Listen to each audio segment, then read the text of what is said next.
Many people define being based as having the courage to speak unpopular truths.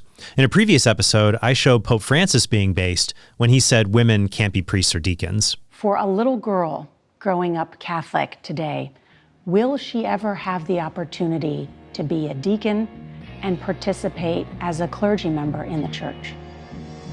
No. It's the one and only Digo Double G.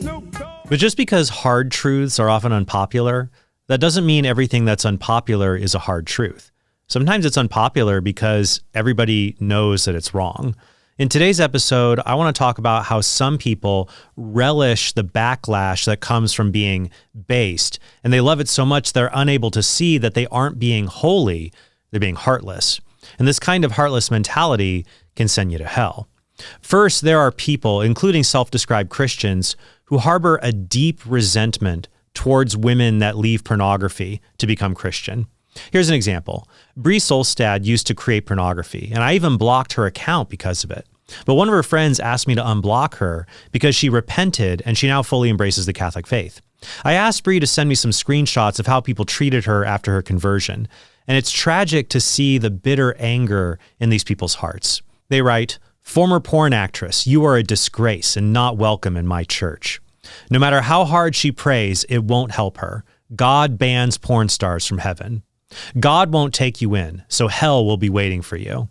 I've seen lots of similar comments online, as well as people bashing me because I told Pearl in our debate that it's possible for women who leave porn to have healthy marriages. And Pearl thinks no man should ever marry a woman who's done this.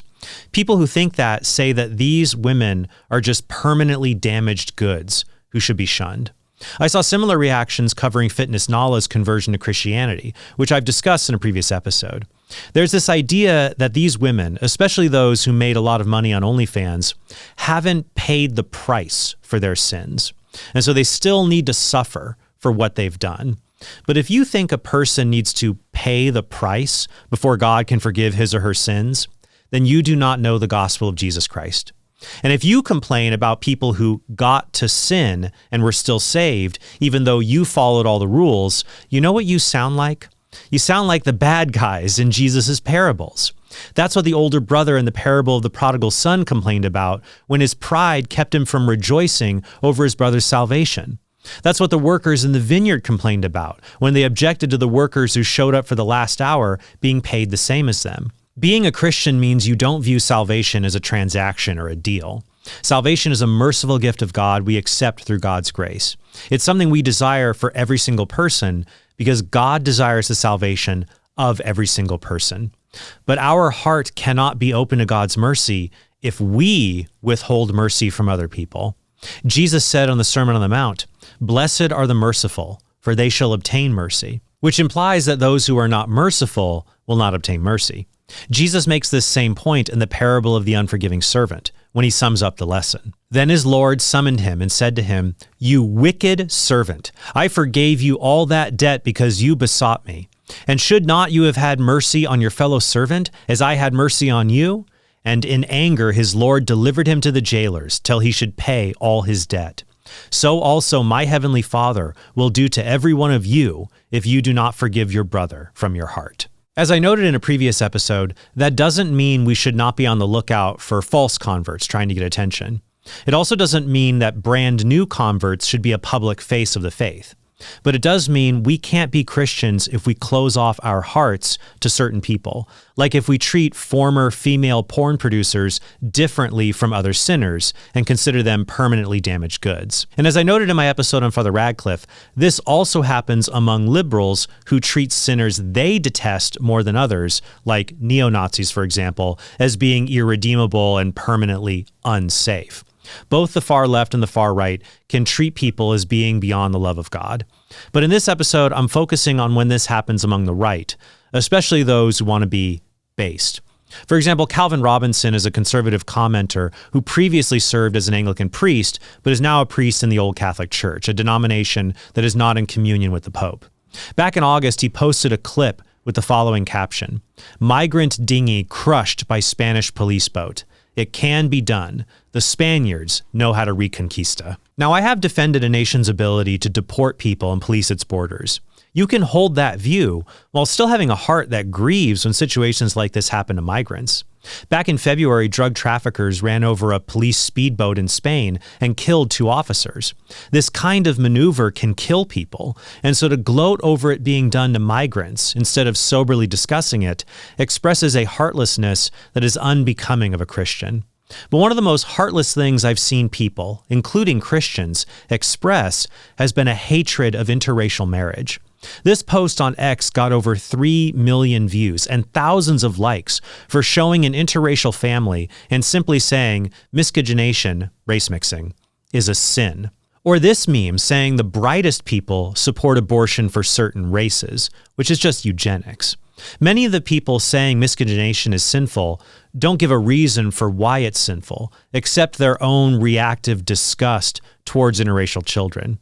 You can see this in people like John Mondeo II, aka Handsome Truth, who baits people with racist tirades. Here's an incident where he berates a white mom with a mixed-race child who Mondeo calls a mud shark. Oh my God! The mud shark! Mud shark alert! You made a mistake. Where are you at? You made a mistake. Mud shark!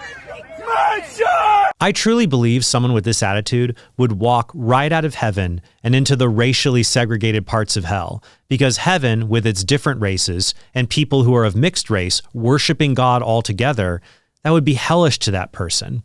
That's why we should pray for God to rescue those whose hearts have been captured by hate and racial idolatry.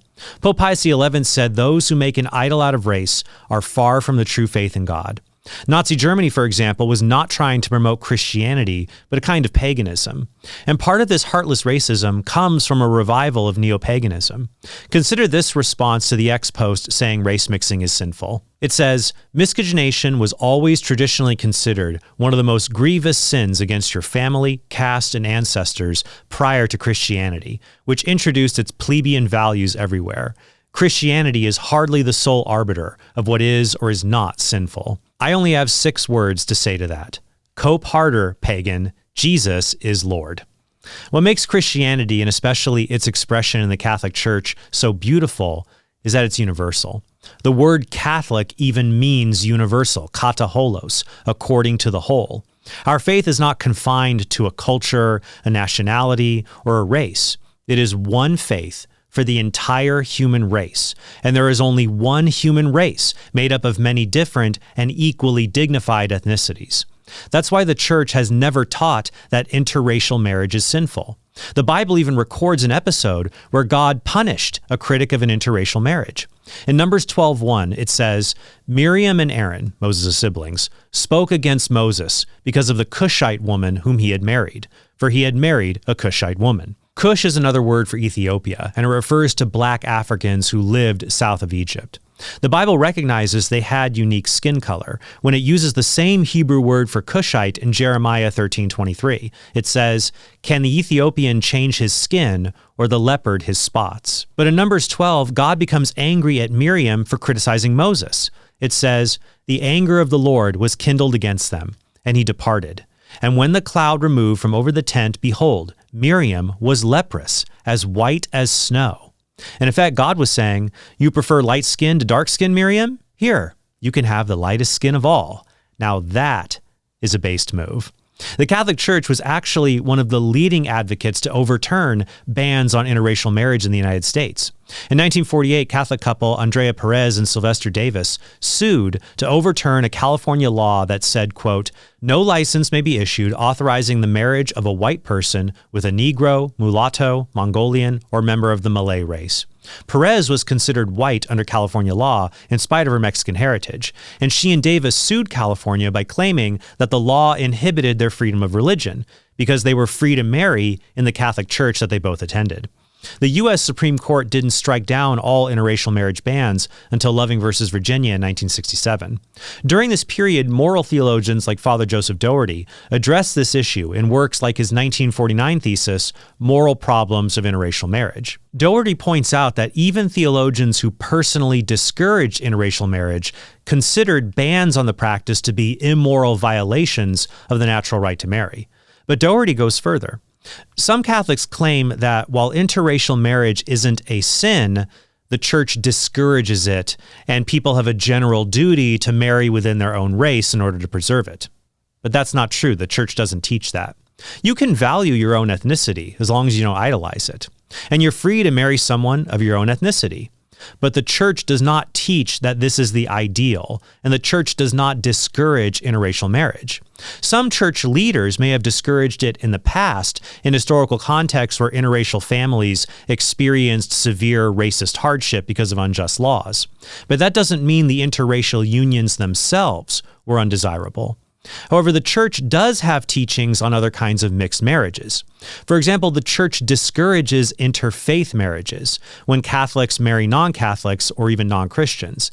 This is why permission or a dispensation is needed for those marriages to take place. They are not ideal, but the marriages themselves are not sinful.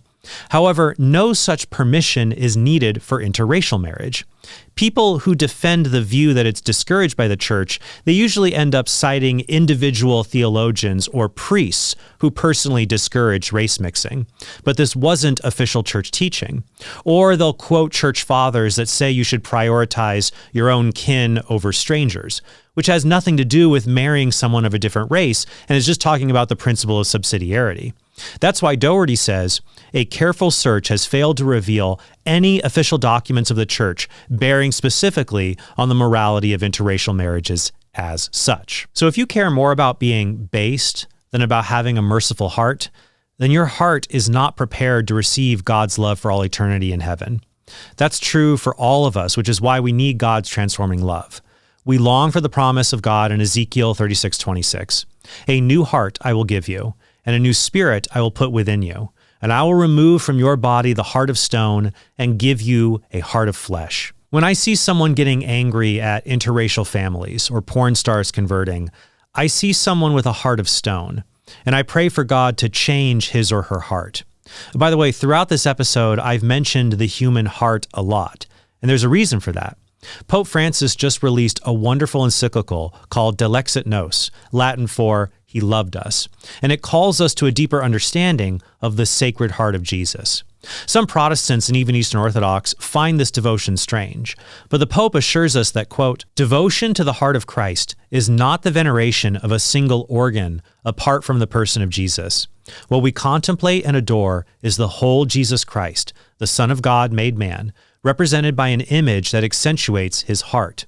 That heart of flesh is seen as the privileged sign of the inmost being of the incarnate Son and his love, both divine and human. More than any other part of his body, the heart of Jesus is the natural sign and symbol of his boundless love. It also says, when Saint Therese was 15, she could speak of Jesus as the one whose heart beats in unison with my own. 2 years later, speaking of the image of Christ's heart crowned with thorns, she wrote in a letter, you know that I myself do not see the Sacred Heart as everyone else. I think that the heart of my spouse is mine alone, just as mine is his alone.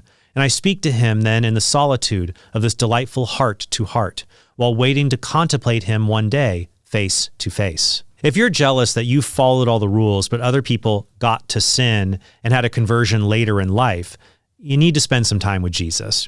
The real jealousy comes from people like me, who lived a life apart from God for years or decades and missed out on so many graces. So trust me, Saint Therese is not jealous that Saint Augustine got to have a wild life. Instead, Saint Augustine has a holy jealousy, and admiration, if you will, that Saint Therese always knew the heart of God, even when she was a child.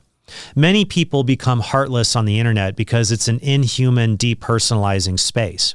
It reduces other people to images and avatars to argue with and dunk on. But that's not what we were made for. I'll leave you with these wise words from Pope Francis. In this age of artificial intelligence, we cannot forget that poetry and love are necessary to save our humanity. No algorithm will ever be able to capture, for example, the nostalgia that all of us feel, whatever our age and wherever we live, when we recall how we first used a fork to seal the edges of the pies that we helped our mothers or grandmothers to make at home. It was a moment of culinary apprenticeship, somewhere between child play and adulthood, when we first felt responsible for working and helping one another. Along with the fork, I could also mention thousands of other little things that are a precious part of everyone's life. A smile we elicited by telling a joke, a picture we sketched in the light of a window, the first game of soccer we played with a rag ball, the worms we collected in a shoebox, a flower we pressed in the pages of a book, our concern for a fledgling bird fallen from its nest, a wish we made in plucking a daisy. All these little things, ordinary in themselves yet extraordinary for us, can never be captured by algorithms. The fork, the joke, the window, the ball, the shoebox, the book, the bird, the flower, all of these live on as precious memories kept deep in our heart. This profound core, present in every man and woman, is not that of the soul, but of the entire person in his or her unique psychosomatic identity. Everything finds its unity in the heart, which can be the dwelling place of love in all its spiritual, psychic, and even physical dimensions. In a word, if love reigns in our heart, we become, in a complete and luminous way, the persons we are meant to be. For every human being is created above all else for love. In the deepest fiber of our being, we were made to love and to be loved. Thank you so much, and I hope you have a very blessed day.